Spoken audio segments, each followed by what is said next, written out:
Hey folks, welcome back to Jack's Corner, where truth and reality have a seat at the table. Today I want to talk about a few things. One is, what is a commander-in-chief and why do we need one? That's the first one. The next one is going to be basically more Democrat psychosis. We're going to talk about bye-bye Swalwell. You know, I'm so glad he's gone, and you've heard me talk about him a lot before. And then we're going to talk about the FCC, basically the Federal Communications Commission, and how I think they're violating or missing an opportunity to go after some of these media types, ABC, CBS, NBC, and the rest of them, who give basically free airtime to the Democrats, but they don't follow the election laws, federal election laws. So anyway, let's get into the topics for today, and I want to talk about why we need a commander-in-chief. Folks, I want you to just think about the name in the term commander-in-chief. The word chief means the main one, the person in highest authority, or the most important. There has to be an ultimate decision maker, and you can't rule by committee. And Congress is the best example of that.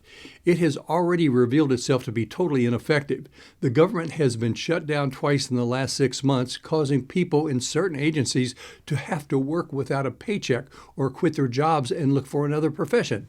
It would be a different matter if there were honest and legitimate policy differences based in fact, but they are not. In fact, the hang-up in Congress is all based upon political posturing and prevarication, which means lies, provable lies, which should be actionable with punitive consequences.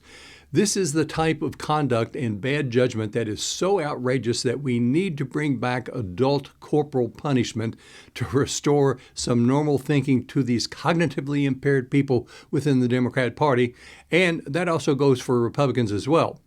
Of course, the Democrats operate out of a pure atheistic, amoral, and evil worldview, and the Republicans are all too often operating out of a downright stupidity and cowardice standpoint.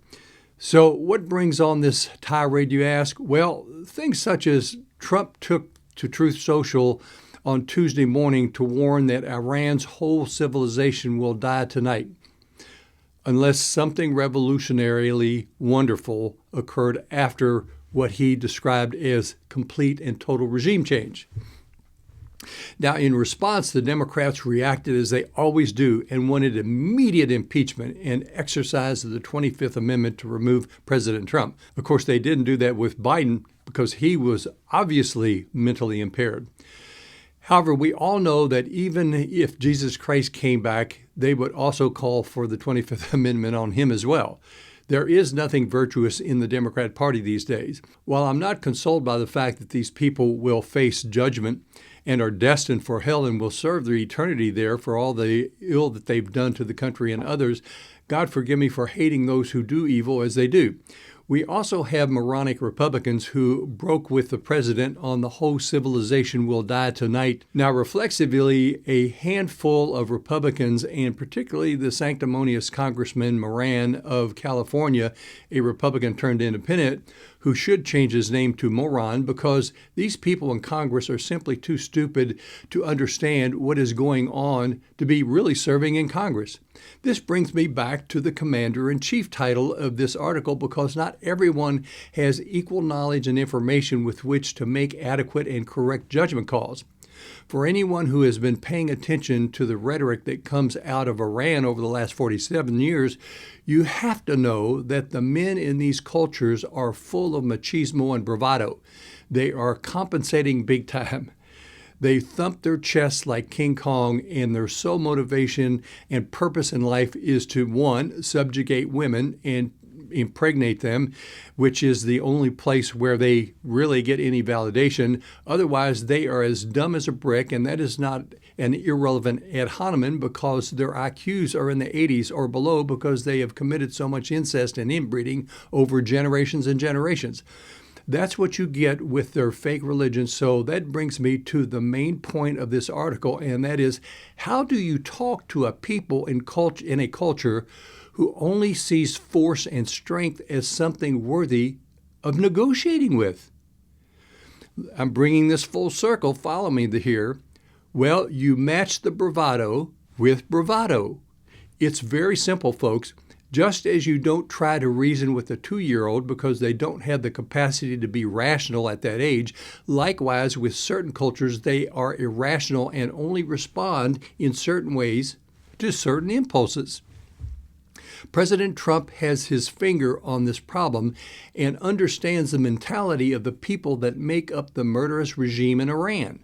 Consequently, when Trump used the term as he did in ending a civilization, the message finally got through to the Iranian regime, whatever that is, and we now find ourselves in the midst of a dual ceasefire. Imagine that. So to the dear idiots out there that are so reactionary as opposed to being thoughtful and considerate in their deliberations, studies have been conducted and papers written on how to communicate with different cultures around the world.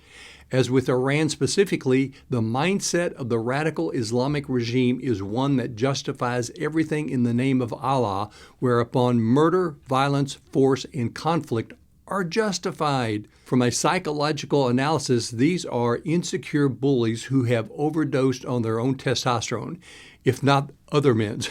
But that's part of a double life in this culture and not a well-kept secret. But I digress, so let's get back to the point.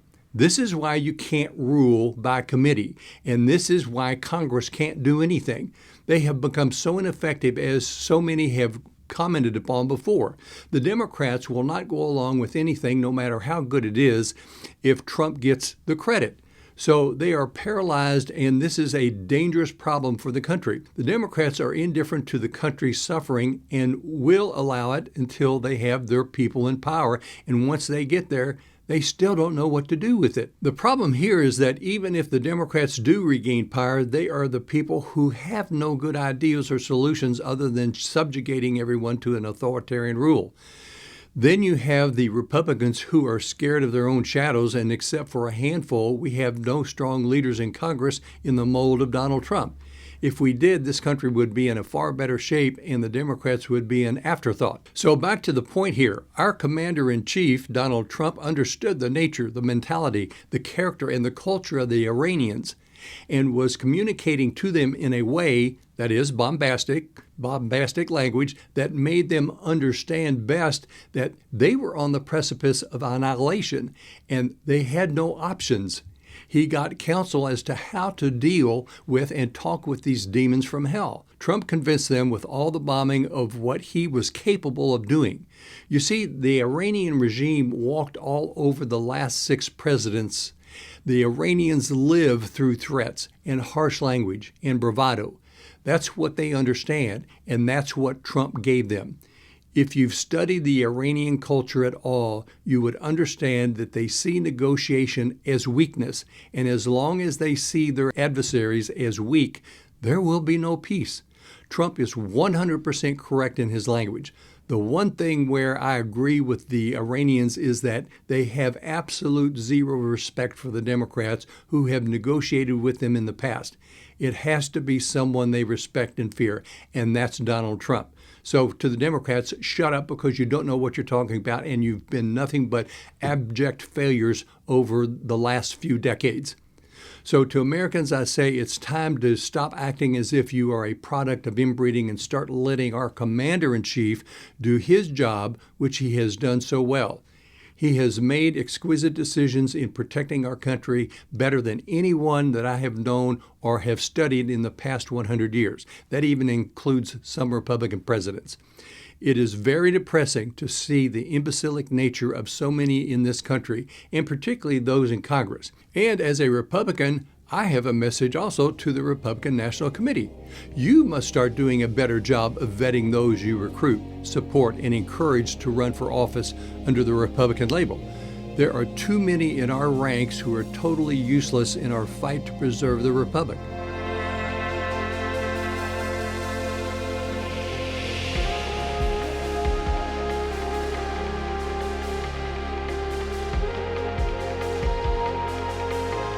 Now, jumping to another topic, it's time for the FCC, that is the Federal Communications Commission, to remove the license of several news outlets. Democrat Senator from Pennsylvania, John Fetterman, answered in a question by Jesse Waters of Fox News as to why Democrats and the media are taking the side of Iran, to which Fetterman said, I can't speak for my other Democrats, but the American media has essentially are carrying water for Iran. Then they forget the way that Iran has behaved. And why can't we just call what Iran has been and what it continues to do? America is the force of good in the world and holding Iran accountable. What they've done is important. So here you have a Democrat senator from Pennsylvania, Fetterman, saying that to his own colleagues and to the media. Now, why can't Democrats love and support America against our enemies? Well, it's because they have been taught over the years in our public school systems that America is bad, colonial, and moreover, the Democrats identify with authoritarian and Marxist ideology than they do with democracy. If the media today had done during World War II what they're doing now with the Iranian war situation, not only would they have lost their license to broadcast, many of them probably would have been tried, convicted, and jailed, if not swinging from a rope. As far as I'm concerned, I'd be happy with any of those results, as many of them deserve it. It has nothing to do with free speech, but rather aiding and abetting the enemy through propaganda. And that's exactly what it is. The enemy, Iran, has been thoroughly declared as such by the world for the last almost 50 years, folks. There is no free speech debate here. The few people in the media today who did what they are doing now, but if they had done it during World War II, some were actually executed after trial for treason and aiding the enemy by demoralizing our nation and our troops. Okay, now here's some more Democrat deception and manipulation. On Wednesday's broadcast of CNN's International The Brief, Representative Raja Krishnamurthy of Illinois discussed Iran and said that, "My biggest fear is that the rhetoric that Donald Trump uses, the actions that he takes, could actually provoke them to take preemptive action, such as maybe a terrorist attack on American soil or against American interests elsewhere, or using ballistic missiles." Now, what do you think about this? I want you to ask yourself, why would he say this? Well, let's reflect back on what the Democrats and Joe Biden did in his 4 years as president. They flooded the border with millions of illegal aliens and over 10,000 of them, which have been estimated to be terrorists and having terrorist affiliations. It's just a matter of time before one of those terrorist or sleeper cells in this country attacks. As this Raja reprobate Democrat is trying to do, is he's trying to inoculate and insulate his party from a blame or being blamed for allowing these terrorists into the country by using the opportunity of the Iranian conflict to blame Trump in advance for any terrorist attack that might happen on our soil, knowing that they are the ones ultimately responsible. So once again, our domestic enemy number one is the Democrat Party. And I want you to think about this, and I want you to think about it in this way, and it's analogous to this, like the sci-fi movie Body Snatchers, is where alien beings seized and inhabited and took control of the human host. The Democrat Party, while once being a legitimate institution, has been taken over by the radical left in this country, and who have utter disdain, contempt, and hatred for our country and its institutions. They eat, sleep, and breathe methods with which they can deceive and easily manipulate the simple-minded in this country, who are unfortunately armed with the vote. So once again, here we have this Raja guy of Indian descent in our government and part of the Democrat cabal laying the groundwork for a future deception. We must always be on guard and vigilant against the lies and the propaganda of the Democrats. Now, here's an easy one for you. Democratic Iowa congressional candidate and Lutheran minister, get that, Sarah Trone Garrett, wrote in an opinion piece published after criticism of her 2021 reading of a Muslim prayer in the Iowa Senate that the September 11 attacks made her more aware of anti-Muslim bigotry and the harm it caused. Not to mention, how bombastic the Iranians have been over the last 47 years and all the thousands of people that they have killed and murdered, and not to mention the 45,000 that they murdered of their own kind within the last month. Well, let's dissect this. Number one, this lady, Garrett, she's a false prophet and a false teacher. Biblically, the Bible specifically prohibits women in the pulpit. So she's a fake starting there. So that's your first indicator that she's a fraud. She has created her own Bible. The second one is that she's a Democrat. And then the third indicator is now she's trying to be an apologist for Muslims. And finally, as a supposed Christian pastor, she read a Muslim prayer in the Iowa Senate. So what are you? Are you Muslim or are you Lutheran? Well, I don't think you're much of anything other than a heretic, because everything that you've done so far is opposed to biblical teachings. And it certainly is opposed to what is good and best for not only Iowans, but Americans. Now, there I've told you everything you need to know in one paragraph, that she's a fraud. She's an apostate. She's a Democrat. And she's a Muslim apologist praying Muslim prayers while pretending to be a Lutheran minister. I have a feeling that on Judgment Day, God just may give Martin Luther the privilege of casting this particular reprobate into hell. I truly hope that for my listeners in Iowa, that you take this message and you spread it as far as you can and as wide as you can, so as to keep this vile creature out of our Congress. She is complete in her psychosis. Now here's another easy one for you to digest. Actor Anthony Anderson claimed the moon mission was a waste of money, citing various issues such as homelessness and underfunded programs, which he says still need to be addressed on Earth. And he asked, what is it all for? Well, that is true that we have problems, but he's made no attempt to sacrifice or to solve any problems, because basically he voted Democrat, who's basically caused it all. Well, Mr. Anderson, you voted for the people that implemented those policies, but your question is an easy one. But first, you have to answer, what is your acting worth, and what is it all for? And what good does your C actor rating benefit anyone? Moreover, since you spent most of your life pretending to be someone else, are you just pretending to be a moron right now? So I guess at this point, until we really know whether Mr. Anderson is really cognitively capable and not suffering from some cognitive dissonance, it'll be a waste to even answer this question or to waste time trying to explain it to him. However, to my viewers in California, don't waste your time telling him that some of the technology he's probably using right now came from all the experiments from our space program. Also, we are in competition with China and don't need to let them start building moon bases from which they could wreak havoc on any country in the world. Let's just let Anderson live in his fantasy world, but then also let's deny him a platform from spewing his nonsense, and in doing so, we can protect other unsuspecting people who can't think clearly themselves. Now, this is wonderful. How wonderful is this? Eric Swalwell is gone, gone, gone.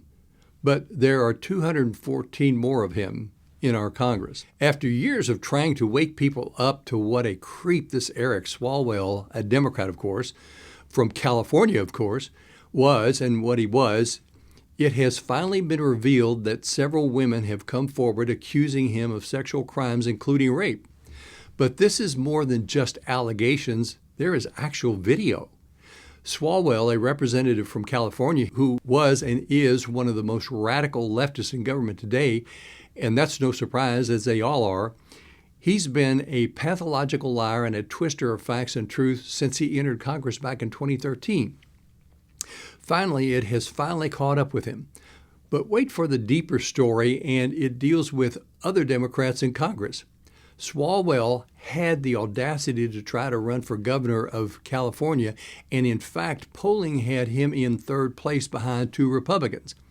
Now, while I'm gleeful that Swalwell's corruption has finally caught up with him, and as of last night also ended his career in Congress, let's look a little bit deeper as to why all the other liberal Democrats are calling for his removal and for him to step down from Congress and his race for governor.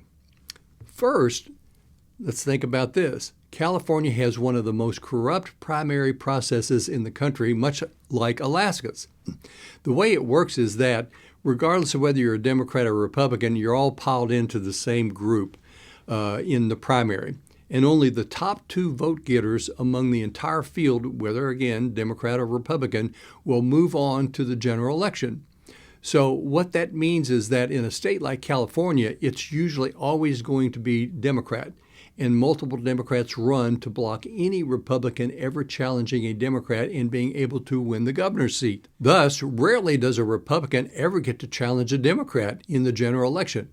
It's almost always a Democrat versus a Democrat. You see, they've set this up so that the people of California will almost never have a choice. That's what a Democrat does. That's what they're like. They're Marxists, they're totalitarian, they're authoritarian. They don't want challenges. They don't want to give you a choice. Likewise, in Alaska, where we are stuck with this rhino, that means Republican in name only, Lisa Murkowski, it is nearly impossible to get rid of her because the system is set up to perpetuate incumbency. Murkowski's father was the one. He was a senator, and he was the one that set up this ridiculous and atrocious system there as well. So the point being is not that so many of the liberal Democrats in Congress who are now against Swalwell have found morality. They haven't, but rather they don't want a Republican to win the governorship in California because the two top leading candidates going into the primary right now just so happen to be Republicans. There's one thing you should always remember. The left and liberals are always bent toward evil, and there is nothing virtuous about any of them. Just look at their voting records and the Democrat platform. Well, here's the shame of it all. Most all Democrats in D.C. knew of Swalwell's past and all of his shenanigans, and young female interns were warned to stay away. This conduct has been going on for years, but kept quiet by the Democrats because it's all about maintaining power. By the way, they knew Swalwell was leaving Congress anyway to run for governor, but they wanted the appearance of being people of principle and morals. They have none of that. Now they act all indignant after Swalwell's conduct that they have known about for years has become public. What hypocrites. They kept shoving it under the carpet for all these years, and all for the sake of keeping power. It's disheartening that given the broad corruption and the political chess they've played, that it is nearly impossible for the people to ever follow and know what is really going on. My best recommendation is never vote Democrat, and as far as the Republicans are concerned, they are no saints, but more reliable on policy. But never fear, I criticize them nearly daily and bring you the news on them as well. For example, Cornyn of Texas, Cassidy of Louisiana, Tillis of North Carolina, Massey and Paul of Kentucky have all been on my hit list of those needed to be removed from office. And it looks like I'm going to get my way at least for 3 of those, with others not yet up for Judgment Day. So this is a pretty simple action plan, folks. No Democrats, and stay tuned of the occasional weed that needs pulling on the Republican side. And I'll give it to you. But until next time, I'm Jack Richardson for Jack's Corner.